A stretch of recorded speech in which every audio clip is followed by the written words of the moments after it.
up mga kabunso? What's up mga kasuso? Ang walang suso, operada. Inday Jenny here. Good afternoon everyone. Kung ang hanap po ninyo ay isang matalino at magaling mag-explain, syempre matalino, magaling mag-explain, magaling magpaliwanag sa mga issues na kung saan naiintindihan natin ang hindi natin magets dahil po yan sa taong to.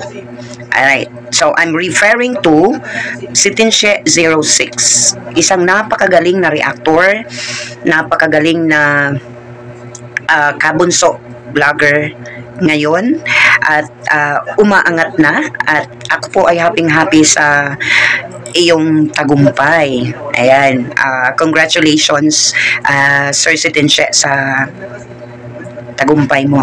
Diba from 17 or parang hindi nag-20s yung viewers mo dati, ngayon more than 200 or maabot pa ng 300 at ang saya-saya ko talaga at lalo na umangat ang inyong subscribers, no.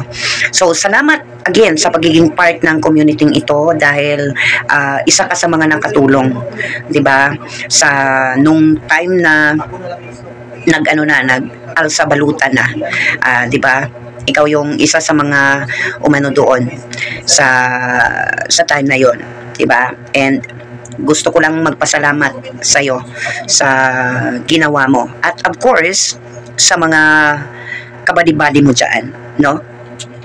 Ngayong birthday mo na to, wish ko lang na good health, of course, panatilihin ang pagiging si Tinshe, ang si Tinshe na nakilala namin before, sana hindi magbago.